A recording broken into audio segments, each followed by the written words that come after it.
Hello, Ironman Cozumel class of 2019. Thank you guys so much for taking my athlete guide scavenger hunt. It's all valuable information. I hope you learned a lot about the course. So I'm not going to go over anything really in the athlete guide today. You guys are pretty much self-sufficient on that end. What I want to talk about today is the course. So I am an Ironman certified triathlon coach, and I'm also a digital nomad. So for those of you who don't know what the term digital nomad is, it really just means I can work anywhere from home or anywhere around the world from my laptop. So I can be location independent.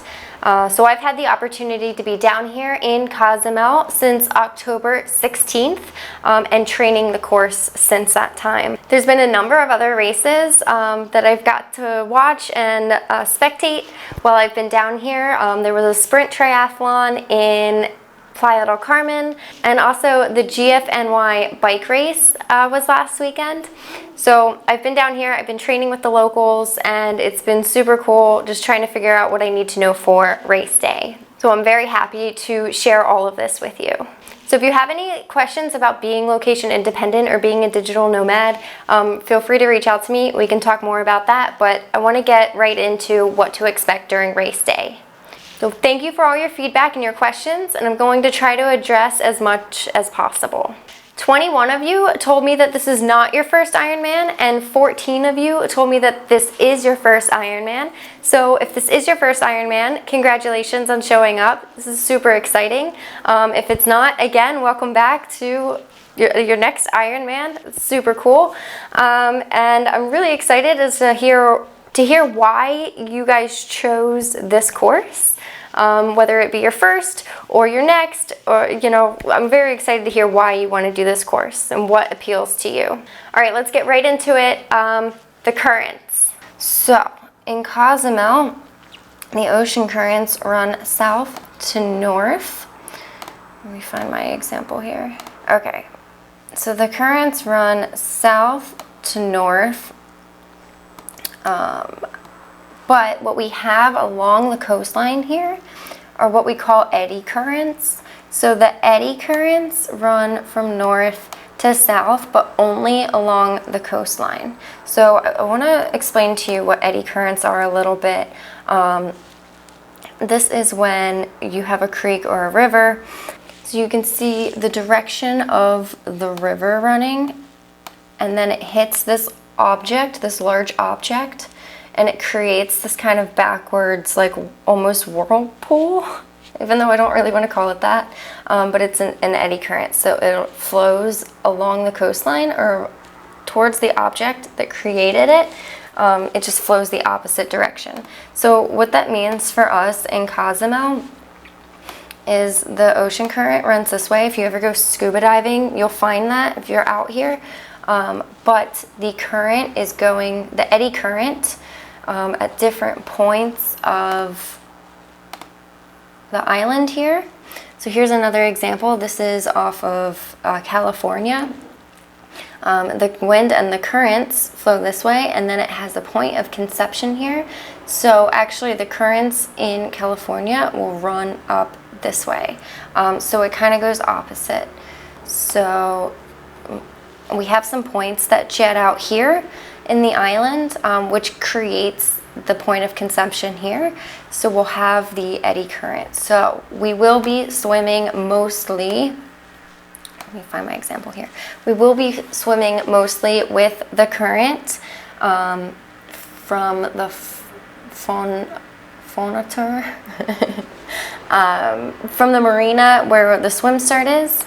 It will be mostly running this way with the current. Now, since it's not a true current, since it's an eddy current, I am expecting there to be, it's more of like a whirlpool effect. I am expecting there to be a few places along this where it might seem difficult to swim through, or the current might kind of change up a bit, especially as we get through.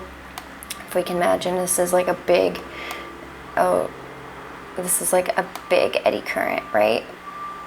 So if we can imagine there are like a couple of these along the way, and we have to swim through them, right? So I do anticipate there being a few places where it might be a little bit difficult. However, we're going to be swimming with the current the whole way. Okay, now I swim, well, in all my training, I've been swimming from the Money Bar to the Fiesta Americana, and that is very quick. It's a very quick swim. I think we swam, it's like 600 meters, and then we swim back to the Money Bar, and it's so difficult to swim against the current. So if there are those periods within the swim that you're swimming against the current, it's more of a mental game. It's so tough to swim against it, but you also don't feel like you're moving. I promise you, you will be moving a little bit. So just keep going against it, and you're going to be fine. We're going to get through it, but most of the swim will be with the current. If it changes up a little bit, then that's kind of how it goes. The ocean is the ocean. It is a little bit unpredictable, but for the majority of the swim, we are going to be along the shoreline with this eddy current. So we talked a bit about the currents. I don't want you to be worried. I know I use the word whirlpool, but it's really just those eddy currents that we're going to be swimming with. So I feel very good about the swim. I just want you to understand that there may be a few places where it might feel like things have changed or mixed up a little bit. Just know to expect that if it does happen, and just keep pushing through. As far as wildlife goes, that was a big question that I got. You guys want to know what kind of wildlife you're going to be seeing, and it is beautiful. We're here on the reefs in Cozumel. You're going to see lots of fish. I don't really know where everybody's coming from or what kind of wildlife you see in open water from where you are and where you train. I personally trained in New York City. You can't see further than your hand in front of you. So coming into Cozumel and seeing all of this fish around me was definitely something I had to get used to. Try not to be distracted by it, and just understand that nothing out here is going to hurt you. And we're going to be making so much chaos in the water that day with all of us in it. Like, don't worry about sharks.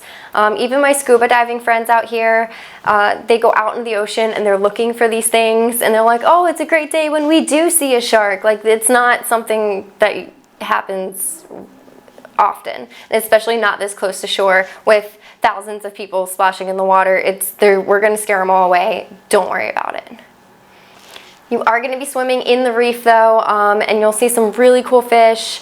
I see lots of different color fish, starfish, rainbow fish, angelfish, fish I don't even know what they are. I've seen some manta rays. It's really cool, and we're going to be far enough away from the bottom. It's going to be deep enough there that you're not going to hit any coral or rocks or anything. Be careful when you jump in. If you go for a training swim and you're jumping in, I did scratch the top of my foot when I went down, so just be careful if you go for a training swim that you're not going to scrape your feet on the bottom of any coral if it's shallow there, but it shouldn't be a problem for race day. And it's going to be a very, very beautiful and salty swim, so be prepared for that. Now, there are some jellyfish in the water.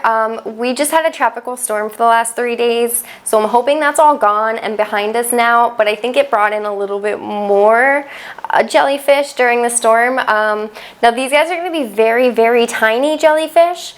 I actually can't even see them because I'm convinced that they're the same color as the tint in my goggles. So for whatever reason, I can see them in other goggles, but I can't see them in the goggles that I use, which I kind of prefer not to see them the whole time. But they are very tiny. They're only about this big. So they're not going to be these big, enormous monsters with the tentacles. If you guys are familiar with Ironman Maryland this past year, it's not going to be like that. They're very, very, very tiny. And there's more of them. They do sting a little bit, but it wasn't really enough to be an annoyance or really be an issue or affect the swimming. So if you just keep going, just realize that it's going to be part of it. You probably won't even feel them, but if you do, like, they're very tiny, they're very harmless. Like, just keep going. My recommendation is to have a little bottle of vinegar with you in the transition area. I will personally be bringing one for myself and put it on the parts of your body that like weren't covered. My arms actually underneath here get it the most on either side. It's like just like little bumps and little stings. So any kind of vinegar is going to take that sting away. I personally have some white apple cider vinegar, but any kind will be fine. You can just put that on afterwards. I'm also going to treat this issue, like the jellyfish here, I'm also going to treat them like sea lice. So I'm not sure if you guys have experienced sea lice yet, but sea lice are actually jellyfish larvae, and they're very small, and they get into your suit, and they get down the front of your suit, and they can stay in there, and then they're agitated by fresh water, and they can sting again. So I had a question asking if there were going to be showers getting out of the water to rinse the salt off. I'm not sure if Ironman is going to do that, or if they're going to be there. However, I'm also not sure if that's going to be the best thing for you. If you do it quick. But again, I'm treating this issue as sea lice. So dumping fresh water down my tri-kit may actually make more stings if they're still in there. Now, I made this mistake after Ironman 70.3 in Atlantic City. I actually had no idea that there would be sea lice. I didn't feel a single sting. And I showered with my tri-kit on after the race. So I had a horrible rash. Like the next day it showed up that itched really badly for a week. It was very irritating. So I'm erring on the side of caution for this one. I will be dumping water on my head in various parts of the day to keep myself cool. But other than that, like, I'm just not going to be dumping water straight down my suit or rinsing off. And again, make sure you're completely undressed before jumping in your shower that night, just in case you do have that kind of reaction. Everybody's going to be a little bit different. Everybody reacts to different things differently. So I personally am sensitive, so I'm taking this into caution.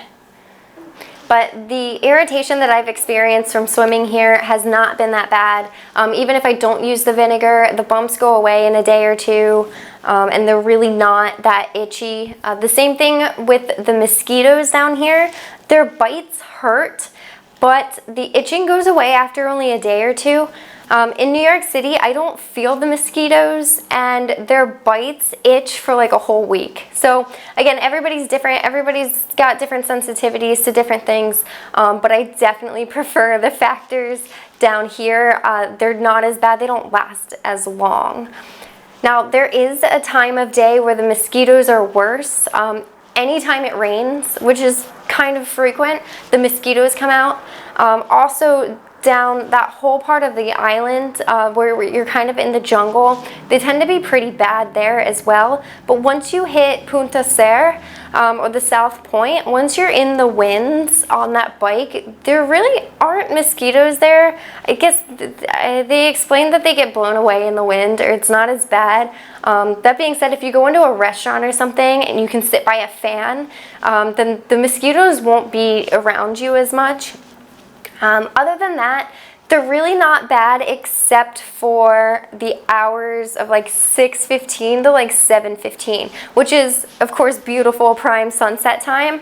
That's when the mosquitoes come out. And they're really only out for about an hour, and they're pretty bad during that hour. So this will be on the run.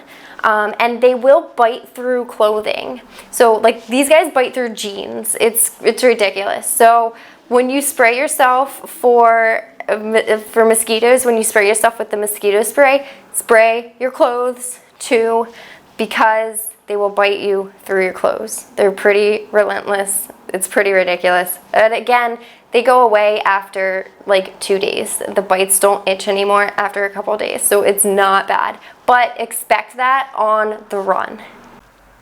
Okay, so the bike in Cozumel, we're gonna get out of the water here at Chankanab, and then we ride south and all the way around the island. Now, this ride south here is in the jungle mostly. There's really nothing around, so except for a lot of mosquitoes. Anytime I've ever stopped on this path before hitting Punta Sur, which is the path here, I've always gotten kind of eaten alive by mosquitoes. So my advice is don't stop unless you absolutely have to on this path here. So once you hit Punta Sur, this is when the winds kick in. There's a Rasta bar there that you'll see, so you'll know exactly when you hit that point. But the winds come in, and they're very, very, very strong crosswinds. Now, every day is a little bit different, and the winds get progressively worse throughout the day. So the longer it takes for you to get around the island, and the longer it takes for you really in the swim to some extent as well, with every hour these winds get worse. Now, the winds are difficult, but it is more of a mental thing. Kind of like in the swim, you kind of feel like if you go against the current, you do feel like you're not really going anywhere. On the winds, you're going to feel like you're not really moving. But I don't want you to power through this. I want you to find a cadence that you're okay with, that you're comfortable with, and just the goal is to keep moving in that cadence. So this is about a 12-mile stretch that we have to do 3 times from Punta Sur to the transversal road. There's a restaurant here called Mezcalitos, and again, you'll see that a lot of people, when you're coming up this road here, they see the point in the island. They see this little point here, and it looks like you're almost done, and you're actually halfway. So my advice for the bike is to definitely get on a scooter if you're just coming in a few days before the race. And haven't had time to go around the island on your bike, and don't have time to go around the island on your bike because you should be tapering, then get on a scooter or rent a car. Make sure you pick some vantage points for this island, because it's going to help you mentally so much better if you have an idea of what's around and how far you are. And when you hit that first kind of bump in the coast where it looks like the island kind of either ends or it looks like it's the restaurant, you're actually halfway up this road. So the aid stations are going to be good for this as well. Especially your second and third time around the island, you're going to see the aid stations, so you're going to recognize exactly how far you are. But there's a whole lot of nothing out here, guys. There's a whole lot of nothing down here, and there's a whole lot of nothing here. So make sure you have some vantage points in your head. It's going to help you out tremendously when you know how far you are. Once we hit this transversal, all the winds that are blowing in from the island here actually start to help you. There's going to be a little bit of a break once you make this turn onto the transversal where you feel the wind behind you, and it's going to be a little bit easier. Now this transversal, let me see, I have a drawing here. This transversal road, it feels like it's very long as well. I believe that's about a 12-mile stretch. Okay, so this transversal road is a 10-mile stretch of land here.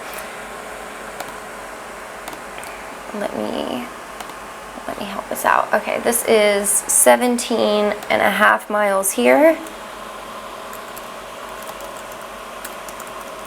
which is 28.2 kilometers for people who know kilometers. And that's this road. And then this side of the island,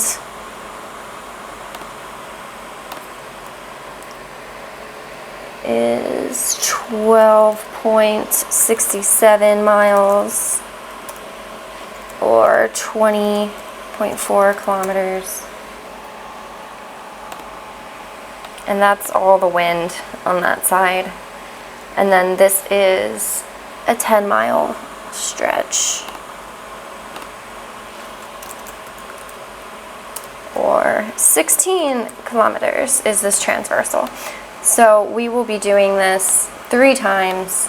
It is just under 3 times, so you don't have to ride from in town to the Chakanab again, because transition 2 at the Mega is going to be like, I think it's up here.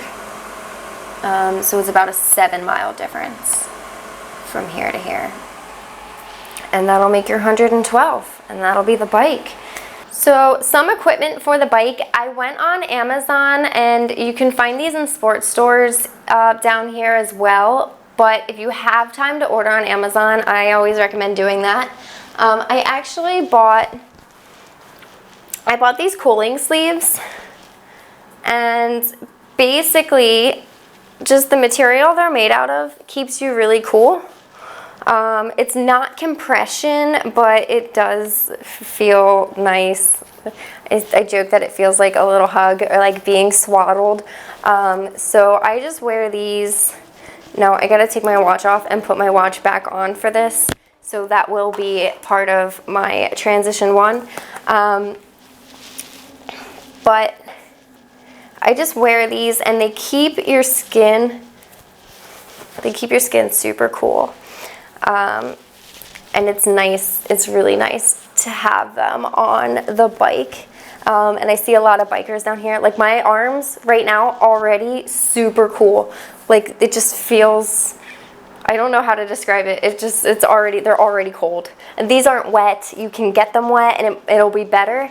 But they're just cooling sleeves. So I bought a cooling cap as well. Here's mine. And this will be on under my helmet on the bike. It's gonna help hold all my hair in so that I don't get loose stray hair in my face while I'm on the bike. But it also helps to keep your head cool, because a lot of heat comes through your head, right? So and then I'll be dumping water through the vents of my helmet onto this during the bike. Now, this is pretty cool. I like the cap, but the sleeves are like my favorite thing ever. I love these sleeves. The other major change I made from my bike is that I bought a wet lubricant. So there's dry lube and there's wet lube for your chain on your bike. So when I'm at home, I use a dry lube, and that makes sense. But down here, it rains pretty frequently, and it looks like it's going to rain on Saturday before the race. So there probably will be puddles still on the course. So wet lube is definitely the way to go.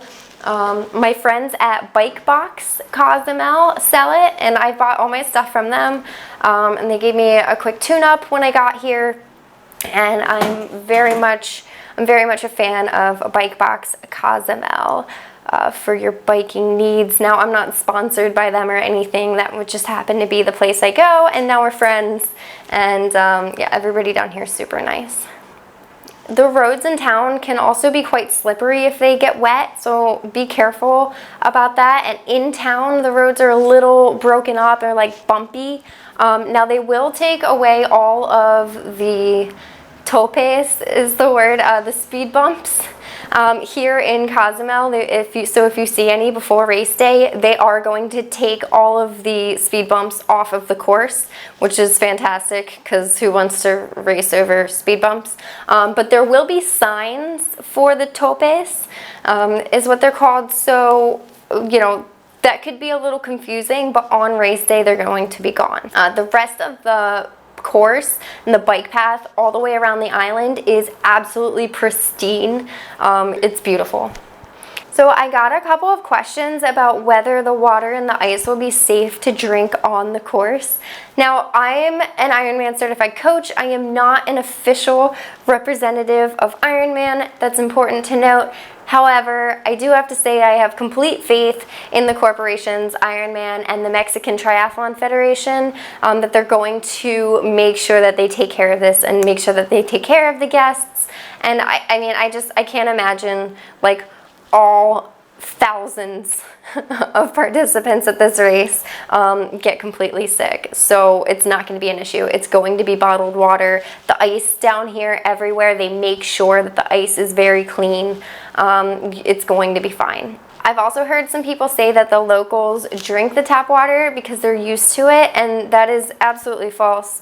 The issue is that it's a parasite, so there's no getting used to parasites.